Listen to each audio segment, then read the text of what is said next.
Assalamualaikum warahmatullahi wabarakatuh. Selamat datang kembali di channel MAS, channel yang membahas tentang soal-soal tes formal dengan santai.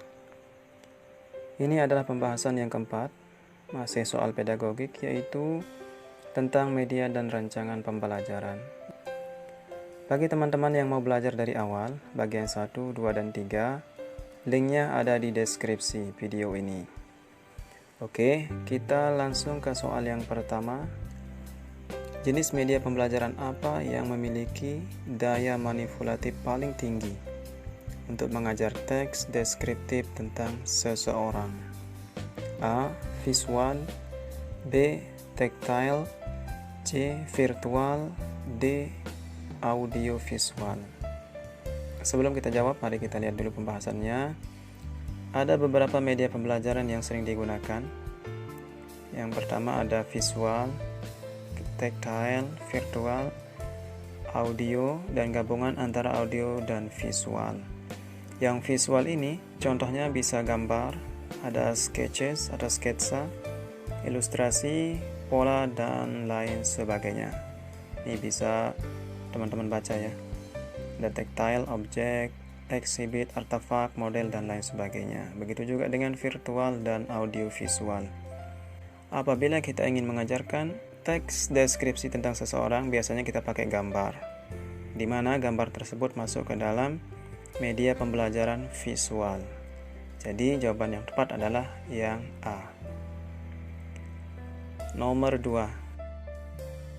Prinsip pemilihan media pembelajaran adalah menyesuaikan media yang akan digunakan dengan beberapa aspek berikut, kecuali A. Tujuan pembelajaran, B. Pertumbuhan fisik siswa, C. Bahan pembelajaran, D. Metode pembelajaran. Sebelum seorang guru membuat media pembelajaran, ada beberapa prinsip yang harus dipertimbangkan dalam memilih media pembelajaran. Yang pertama, ada tujuan pembelajaran. Yang kedua, ada bahan pelajaran. Yang ketiga, metode pengajaran, dan seterusnya sampai situasi pengajaran yang sedang berlangsung. Jadi yang tidak termasuk adalah yang B. Nomor 3. Dalam mengajarkan teks deskriptif tentang sejarah kain batik Indonesia dalam bahasa Inggris, media pembelajaran yang efektif untuk kegiatan itu adalah A. Teks, B. Audio, C. Realia, D. Video streaming. Ini jawabannya adalah yang D. Video streaming. Karena video streaming ini termasuk ke dalam audiovisual, di mana media pembelajaran audiovisual itu adalah dia menggabungkan antara audio dan tampilan atau visual. Jadi yang paling efektif adalah video streaming. Nomor 4. Berikut ini adalah beberapa prinsip pemanfaatan media pembelajaran, kecuali A. Tidak ada satupun media yang paling baik untuk semua tujuan. B.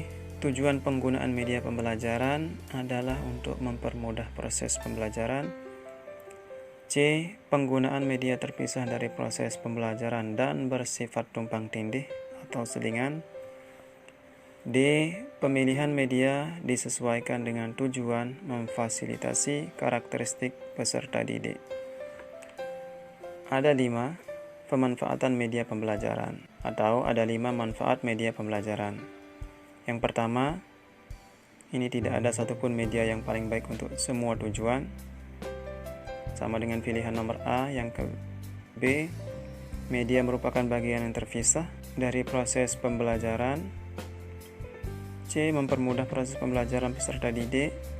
Dan yang ke D, penggunaan media menyatu dengan proses pembelajaran. Jadi poin D yang ada di bawah ini, yang ada di penjelasan ini tidak sesuai dengan poin C. Kalau poin C penggunaan media terpisah.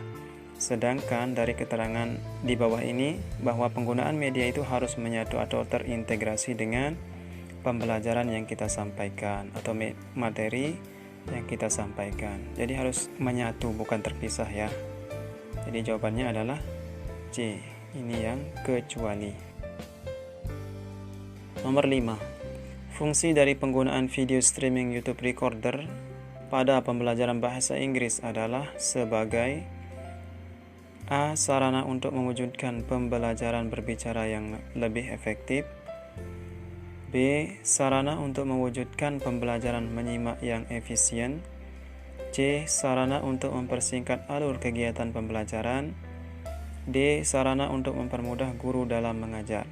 Yang ditanyakan adalah video streaming YouTube Recorder.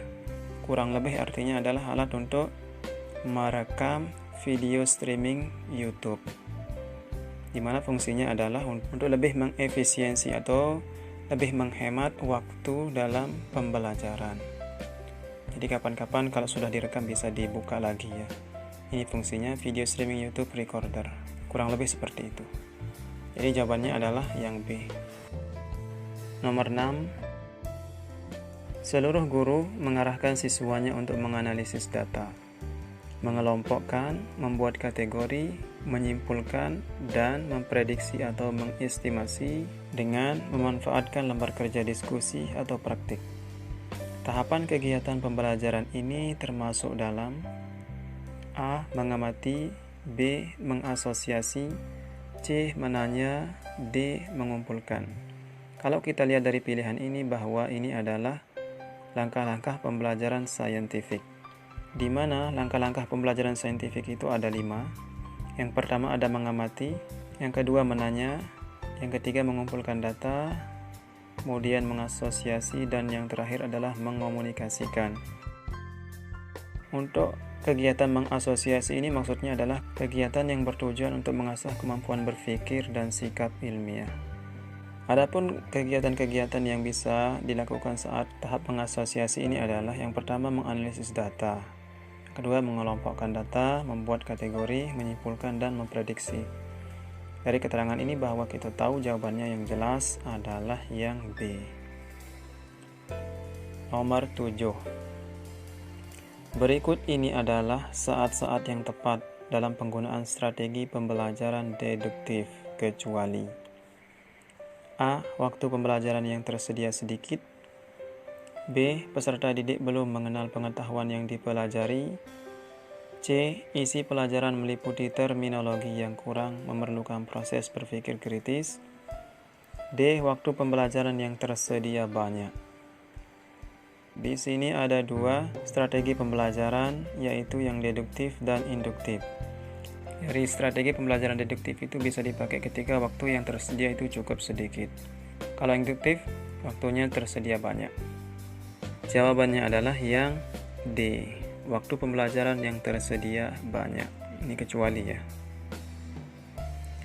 Nomor 8. Apabila ada seorang guru menggunakan strategi pembelajaran inquiry dalam mengajarkan teks deskriptif, maka metode yang relevan untuk strategi ini adalah sebagai berikut, kecuali A. Ceramah, B. Diskusi, C. Tanya jawab, D. Eksperimen.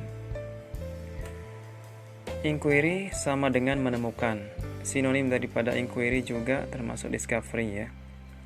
Strategi pembelajaran inquiry ini bisa menerapkan strategi diskusi, bisa juga tanya jawab, dan yang paling umum adalah eksperimen atau percobaan. Jadi, metode yang tidak cocok untuk inquiry adalah metode ceramah, yang A.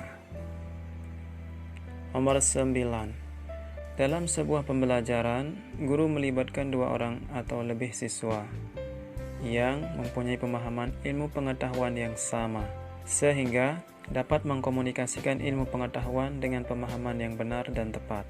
Teknik pembelajaran apakah yang digunakan oleh guru tersebut? A. Kelompok, B. Simulasi, C. Inquiry, D. Diskusi. Teknik pembelajaran itu banyak, diantaranya ini ada 9. Yang pertama ada ceramah, diskusi, kelompok, discovery, simulasi, inquiry, eksperimen, karya wisata, dan drill. Adapun teknik pembelajaran diskusi adalah merupakan interaksi antara 2 orang atau lebih dalam satu kelompok yang mempunyai pemahaman ilmu pengetahuan yang sama. Nah, ini udah jelas jawabannya, yaitu yang D. Nomor 10, strategi pembelajaran apakah yang membuat siswa mampu menilai kemampuan dan kemajuan mereka sendiri? A. Pembelajaran portofolio, B. Cooperative learning, C. Problem based learning, D. Project based learning. Pembelajaran portofolio dengan teknik penilaian portofolio itu beda ya, teman-teman. Itu harus dibedakan. Kalau pembelajaran portofolio itu lebih kepada strategi pembelajaran, kalau portofolio dalam penilaian itu lebih kepada teknik untuk menilai hasil karya siswa kita. Adapun manfaat pembelajaran portofolio itu paling sedikit ini ada 5. Yang pertama, peserta didik dihubungkan dengan masalah yang nyata.